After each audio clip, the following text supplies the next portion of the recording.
Hello everybody again and welcome to another episode of Stock Talk, or the Three-Ring Circus here. I got a decent show planned for you today. We got lots to talk about the Ukraine crisis and inflation that's going to affect you and your pocketbook. Turn the crappy music off. How you guys doing tonight? I'm flying solo. We got a lot of interesting news. We got a lot of crazy crap going on in this world. Apparently, Nancy finally believes that we should be maybe possibly stop buying Russian oil. So Nancy says it's about time to stop buying Russian oil. That would have been helpful yesterday before the reactor that was hit today. Yeah, a reactor. Check this out. And why are we talking about this on Stock Talk? Because it affects your wallet and it affects your family. Yes, it affects your wallet and affects your family. And we're going to talk about a couple stocks tonight as well.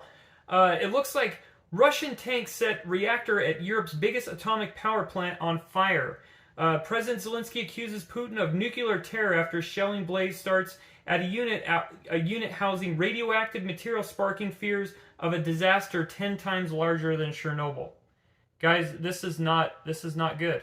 This is not good at all. But the administration has an answer for that. Yes, they have an answer. You ready for it? Jen Psaki has an answer for with Russian oil and imports. Here it is. I'll play it. Oil, though, aren't we financing the war?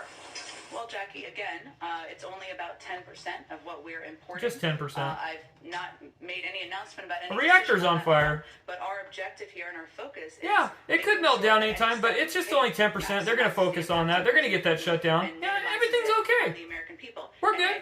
The American people will be fine if the reactor goes. It's all good. Carve-out should be clear that would raise prices. You got to be kidding me, people here. You got to be kidding me here. But don't worry. Everything's going to be okay because they'll stop drilling and, yeah, you'll be good. Your family will be good and everything like that. So just remember when you're filling up that you're financing a war. So, we did get censored yesterday for criticizing the regime, but we submitted it to YouTube and they decided to monetize the ads. So there you go. So we're going to go more into this inflationary reaction, things like that. Did you know, guys, interesting thought, since we have an economic war against Russia now, that the ruble is less valuable than a V-Buck from Call of Duty. So there you go, man. That's your good news for the day. But we're going to go into Ukraine and inflation, going into this nuclear power plant that was hit, because I'm sure that's going to be good for food and everything like that. Let's hope we don't have a meltdown here. This is according to the Daily Mail. The nuclear power plant in Ukraine, the largest of its kind in Europe, was on fire early Friday after an attack by Russian troops. Yippee-ki-yay, right?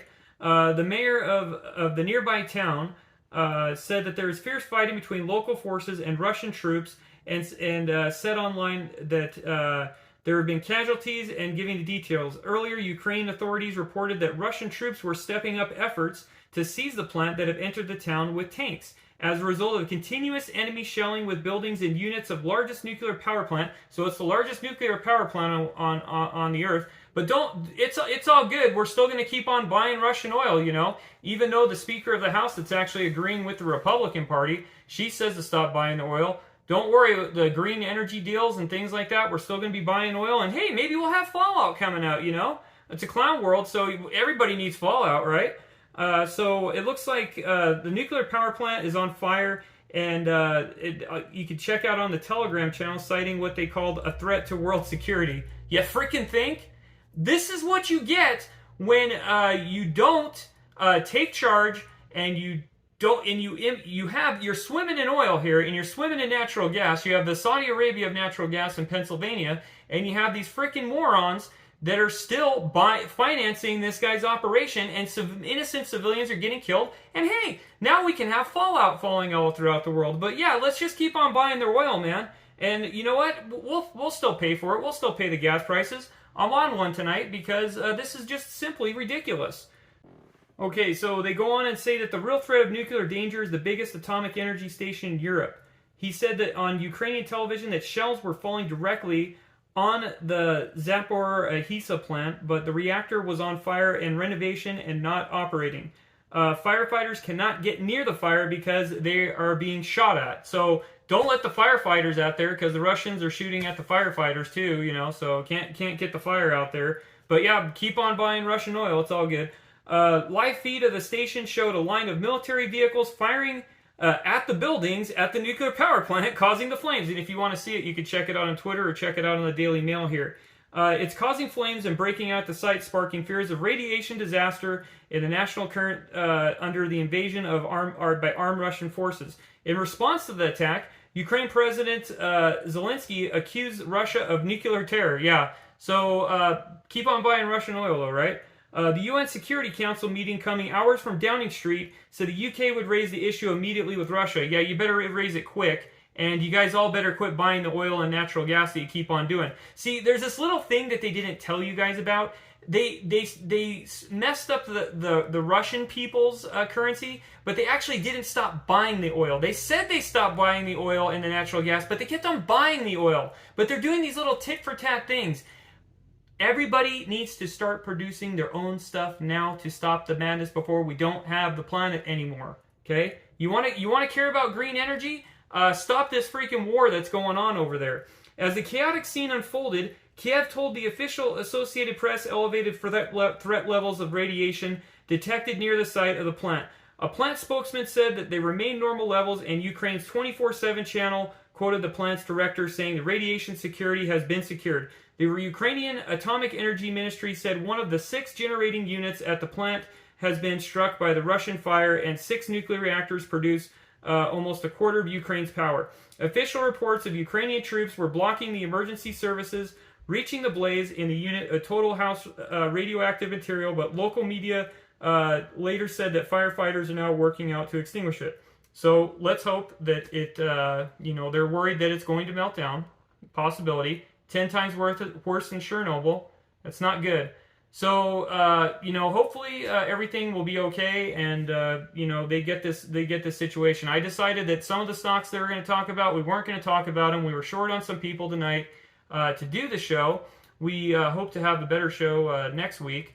But let's talk. We're going to go talk into some of how this is going to affect you as far as with gas and everything like that, because we'll just jump into some of Steve Cortes's Chalk Talk and do that, and then we're going to be peace out of here.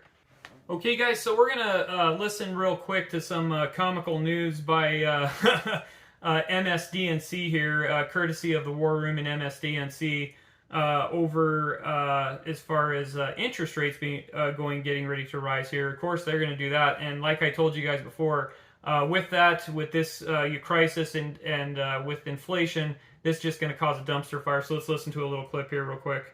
The stock futures are holding steady this morning after all 3 major indexes shot up more than 1.6%. It's going to be steady, especially when there's a fallout cloud over the United States, is likely to raise interest rates in 2 weeks. Keep buying Russian oil, though, it's doing great. Despite the war in Ukraine. Meanwhile, oil prices are once again surging, with crude oil trading as high as $115. Hey, why not 150? Why not 200? So as we go into Steve Cortes's article and what it means to you, the risks of heeding America's warmongers, okay? This goes into the Ukrainian conflict and how it's going to affect your pocketbook, and why you should be possibly visiting Birch Gold to check out what they got, because with some of these stocks and things out there, you're just going to, like I said, you're going to have a market correction with all this stuff. We're hitting the point of no return, fake money. You're going to get interest rates raised, and now you're getting, obviously, people are paying more fuel costs, and I'm sure this next quarter you're probably going to see more credit cards being taken out. But here we have Steve Cortes's important are the risks of heading into America's warmongers. The ruling class laptop warhawks commence a dangerous new weaponization of money. Okay, among the Western capitals of policies and finance, through the chorus of screams unanimously for escalating economic sanctions against Russia, lost amidst the cacophony of calling for a historic financial bloodletting, its dispassionate and careful analysis of the potential peril of such unprecedented collective action. Specifically, for the first time ever, powers of the Western world aligned purposefully and willingly to destroy currency of a major power. What's that going to do? Well, obviously, we've already heard stuff about them going towards cryptocurrency.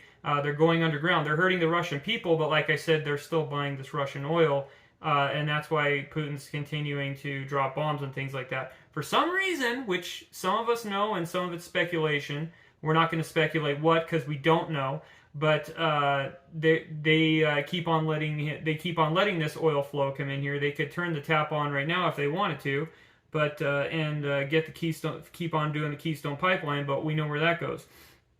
Specifically, for the first time ever, the Western world aligned purposely willing to destroy the currency of a major power, and not just any power, but the most armed nuclear force on Earth. The decision is essentially to debank the entire country of Russia and save a low Carver's more of those elements in a moment, represents a harsh entry, therefore an uncharted path of weaponization of money. After all the despicable Nazi regime during World War II, this did not face a level of monetary attack. In fact, the Germans transacted internationally via the Bank of International Settlement, which remained neutral in Switzerland, which gave them a committed overarching principle. Today, the Russians find themselves in such a financial harbor, resulting into the recent absolute plunge of the Russian currency. And you can see the dollar versus the ruble chart, which Mr. Cortes puts on his screen here. And he says, even as a columnist of the Washington Post recognized the potential massive and dangerous unknown ramifications such as these actions. When committed globalists like Jeff Bezos' own leftist paper could recognize the danger, everyone knows you better start paying attention. There was even, if you saw on the War Room today, there was even an MSNBC as far as a broadcast that was put out, and that disappeared because that guy on there was like questioning what they were doing and things like that. So you're getting into dangerous territory here. For those who the platform giddy about the plummet of the ruble, a word of caution of severity. This is from Paul Son of the Washington Post. Here he puts, plummet of the ruble, a word of caution. The severity of this will create forces beyond everyone's control. It could be very scary and not have the outcome you suspect.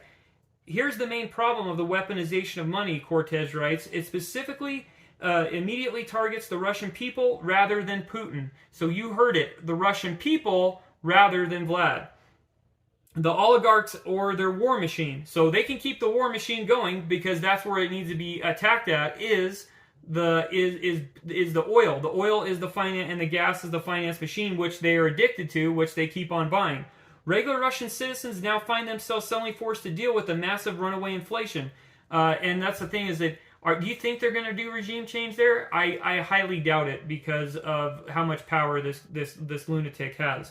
Their hard-earned wages have become more and more worthless by the hour, and their currency collapse and direct consequences of the concerted efforts of the ruling class elites in Washington, New York, London, and Brussels will have the fallout concern of a proud nation of 145 million people in this manner. Putin and his fabulously wealthy connected cronies can handle at least near term but such a torrid volatility, but the masses of Russia cannot. So he goes on to write that Biden, as usual, his approach is exactly backwards. If the main goal is to punish the leadership and starve Moscow's war machine and cessation of purchase of Russian energy, then the actual brutal and effective prescription under Biden, even energy-blessed America welcomed the surge of Russian energy imports in 2021. So this goes back to they cut the pipeline, they did all the cuts for the green energy because they thought they were going to get these deals, then it crashed, and so they're dependent, and so now you're financing the war machine. Okay, guys, we're back with segment 2 of the Ukrainian crisis, except we have the panel. Welcome to the circus we call U.S. foreign policy, and you're living in it, and we're going to talk more about today's news as well. Enough of that crap. Kage, Hog, what's up? Hey there. Just trying to sharpen everything and make sure everything's ready for World War III, I'm afraid. Yeah, I guess, and that's the thing that people don't understand right now. You might, if you're in Dreamland somewhere, we're at economic war right now. You're not at kinetic right now, but one of the first things I was going to talk to you about is this war as far as using the dollar as war against Russia. Now, apparently, because I criticized Senator Graham on his Twitter feed, apparently a rhino or somebody came after me and said that I was a Putin bot. Hey, buddy, online, if you're watching the video there, I ain't a Putin bot. My family fought in the Battle of Antietam and Cold Harbor, and my grandpa took a freaking grenade to the face and a bayonet to the back from a German. So you can kiss my freaking rear end if you know what I'm talking about, pal. Don't you ever call my family out like that, me or my family out about that again. I'm nowhere in the Russian side. So I just wanted to get that off my chest, guys, because I was on one. So, good.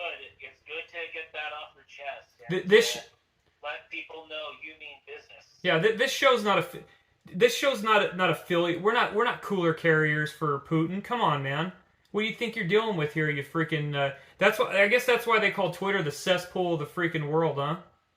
I guess so. I guess independent people is kind of a pariah in their eyes. I'm affiliated with nobody. I'm for myself and my family and my friends, and that's it. I don't carry the cooler for a party. Maybe you people do out there, but I don't. So going into some of this policy, guys, Hog and Kage, I want to get your take on this. This one breaking coming across the wire. Food Wars, Russia bans fertilizer exports to crush global energy markets. This is coming out from Hoft and Gateway Pundit and as well as Zero Hedge. It looks like, according to the recent soybean and corn farmer Ben Reshaw or something, I guess. He's a top-rated program discusses mass inflation. He says that grocery prices may increase 1,000 per month due to Russia's sanctions on fertilizer. So Russia is fighting back now. So they've weaponized the dollar. So now Russia hits back with this. It's embarrassing to see how little people know about fertilizer and what it means, he says. The implications on this sanction. Soaring fertilizer prices are likely to lead to food spike prices. If you're going to be upset that gas is up to $1 or $2 a gallon, until your grocery bill goes up to $1,000 a month. What do you guys think about that so far? Ooh, that is a very, very precarious position that Russia just took. As you might well be aware, soy is the main source of food for not only people but also animals as well. Mm-hmm. So the feed, pork, chicken, beef, and a lot of other ones are dependent on soybeans for their main food source for their animals, and if that's taken away, or if the fertilizer is not necessarily up to code, fertilizer is one of the main things that allows plants to really grow, and if that's tainted or if that's in any way restricted or whatnot, it's going to have a lot of domino effects down the line, because we might think we're above animals, but we're animals ourselves, and that's what people seem to forget. You know what I mean? Yeah. And Hog, where did as far as where are you at on this? What was your take on that as far as this? Is this getting pretty dangerous here? What territory we're headed to?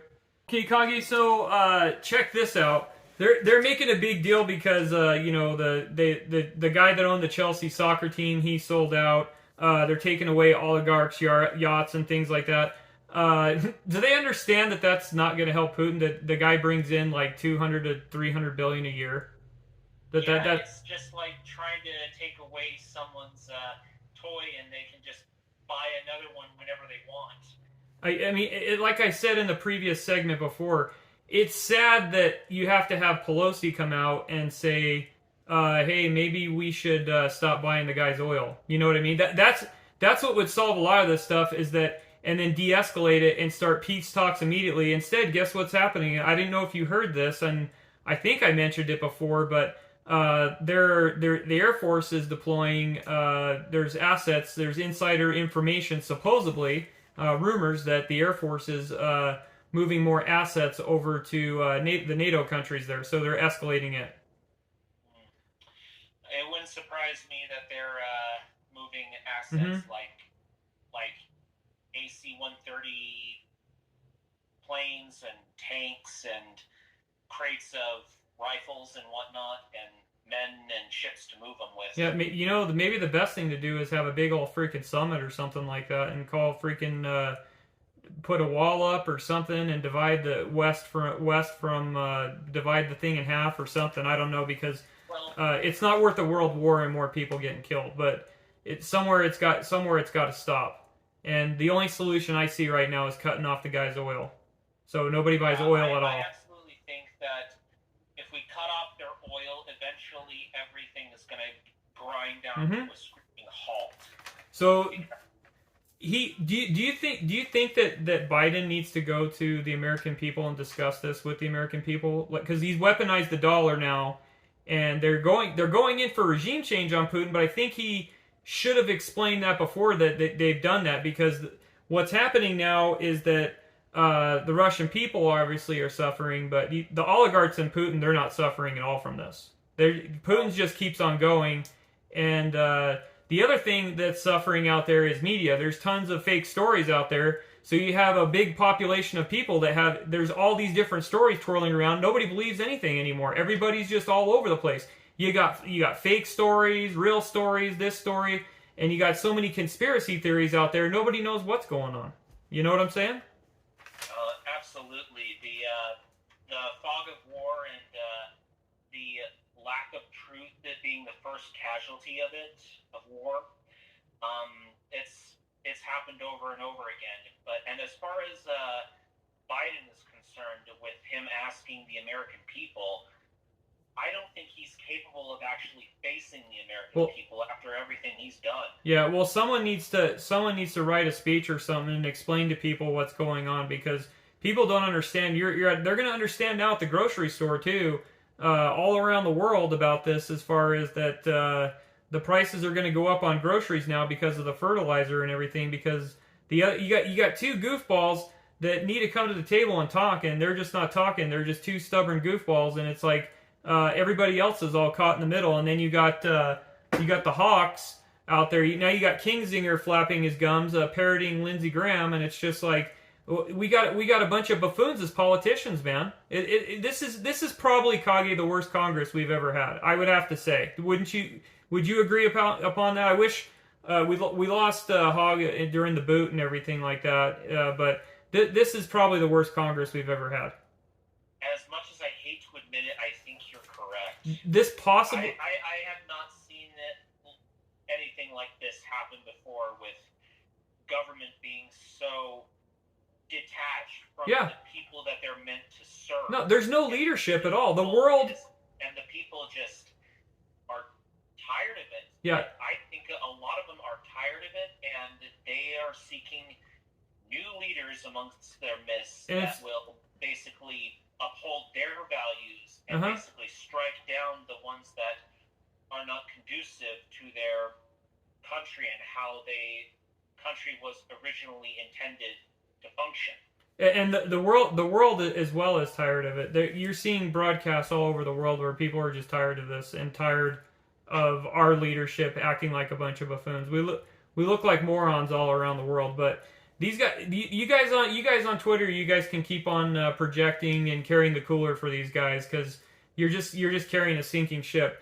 It looks like the price is going up on crops, major crops, soybeans, wheat, rice, cotton, up to 30 to 40%. Kage, what's that going to do for the working person that's trying to feed a family? It's not good. What's that?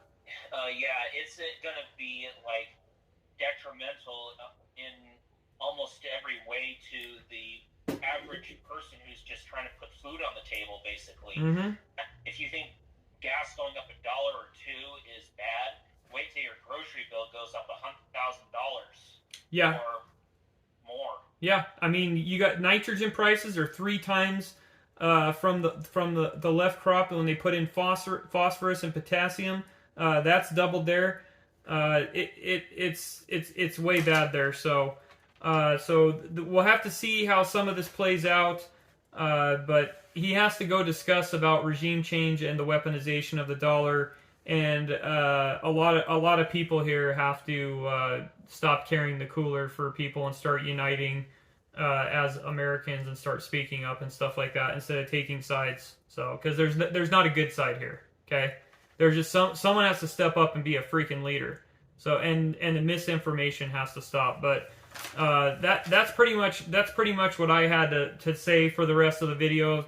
We'll be back on Monday. We'll have some stocks and things like that. But these are issues, Kage, that are affecting people's wallet and things like that, and you need to understand that. Some of the stocks lately are stale and things like that, but your commodities, they're doing great out there. And keep on looking at your commodities. Useful, wouldn't you say, to look out for the useful resources and things like that, just because of these perilous times? For many people out there that are listening, I would suggest this strategy. Start downsizing, stock up, and don't live outside your means. Yeah, don't leave outside your means. Yeah, that's all you need to do to be successful.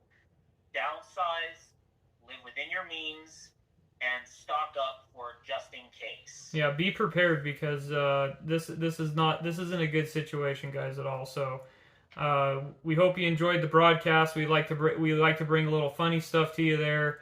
But the part with the guy on Twitter, that wasn't funny to me, and I wanted to get that off my chest too.